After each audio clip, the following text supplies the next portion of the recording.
جملي جوادي وأنا ابن فاطمة الزهراء.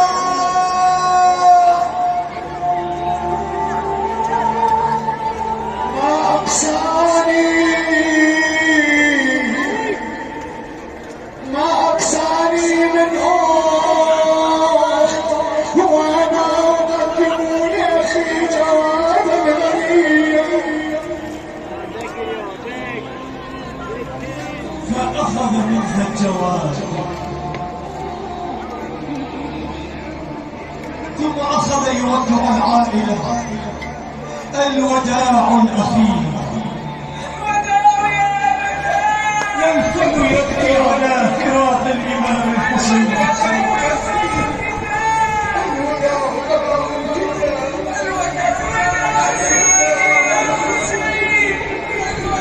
فأخذ الإمام الحسين سلام الله عليه يبحث عن سكينة ما بين الخيام والأطفال.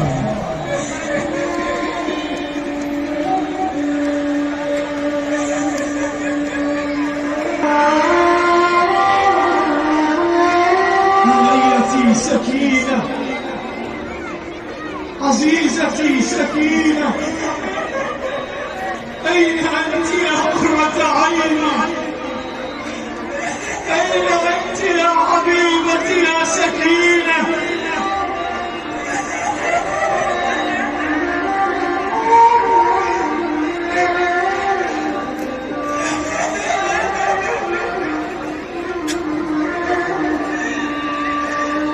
بنيتي سكينة، أين أنت يا سكينة؟ أين أنت يا عزيزة الرجل؟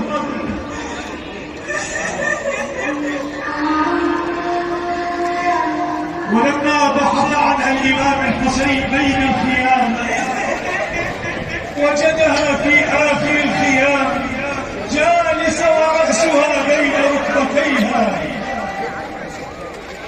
بنيتي سكينة، ما لي أراك منحسرة يا قرة عيني؟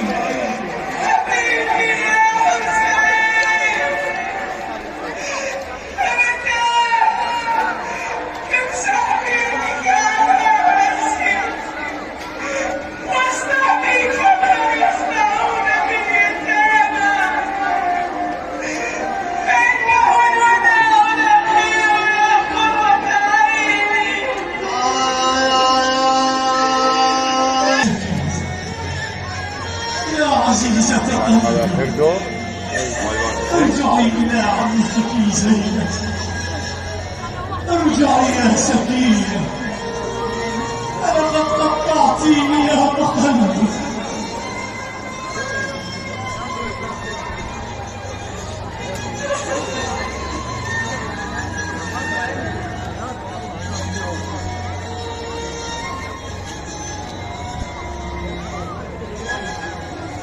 وهنا توجه الإمام الحسين سلام الله عليه إلى ظهر الجواد.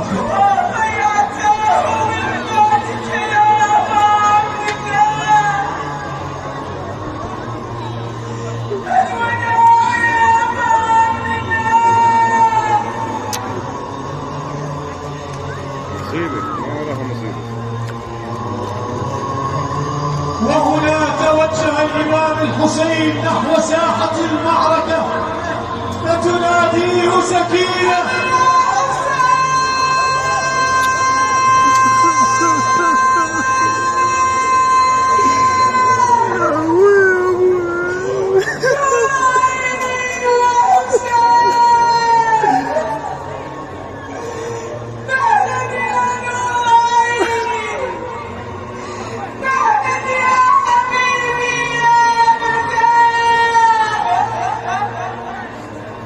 ولما رأت رقية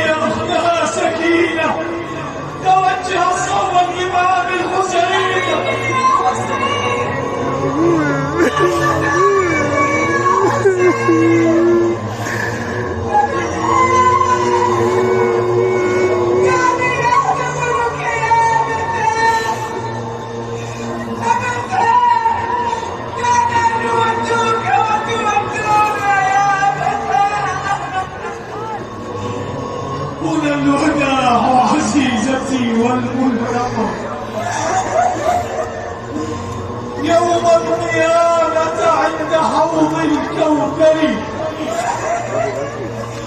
ندع البكاء وإلى الأسارة تهيئي واستشعر الصبر الجميل وبادري وإذا رأيتيني على وجه الثرى نام الوريد مبضعا فتصبري.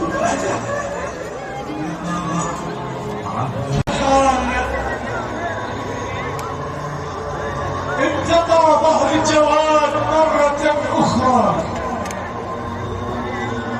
وعيون الحمراء تلاحقه ودموعها تجري على وجنتيها وزينب تنظر للحسين فتنادي بأعلى صوتها أخي يا حسين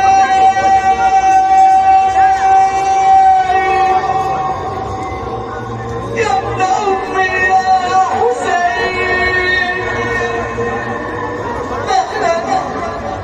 مهلا يا أخي ويا نور عيني تعجبت على ظهر جوادك يا أخي فهذا هو الوداع الأخير.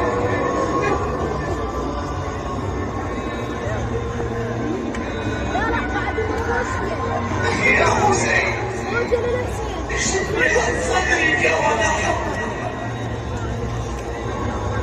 فكشف لها عن صدره ولحمه فقبلته في صدره وشمته من نحره ثم اتجه الصوب المدينة مناديا الله يا فاطمة وديعة ردت وأمانة غدت.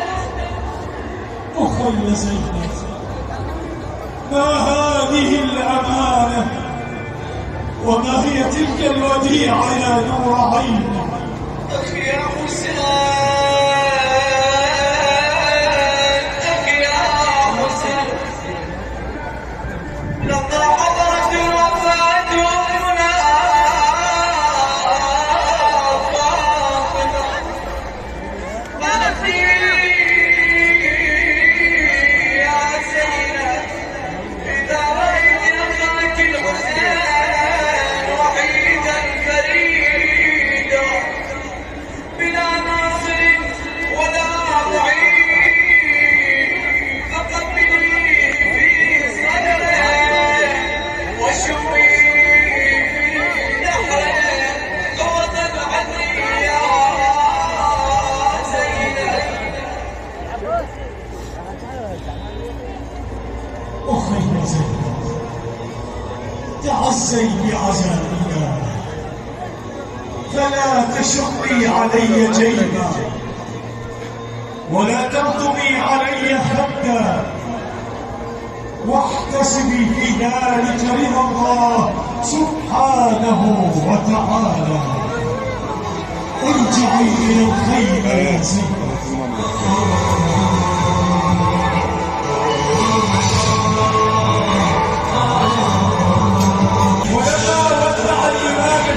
إسلام جاي يستعجل بها لأن عنده روح على بلد السلاح يفرون والله المسلمين هناك هسه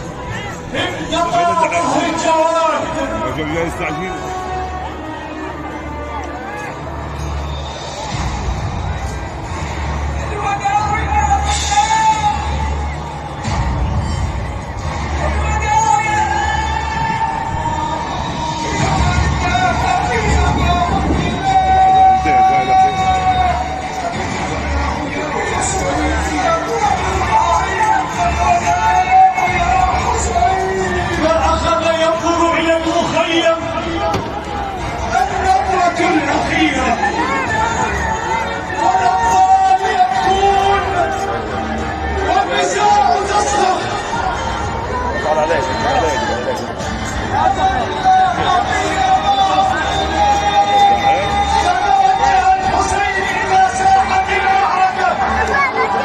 الحسين بن علي عليك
ولما وصل إلى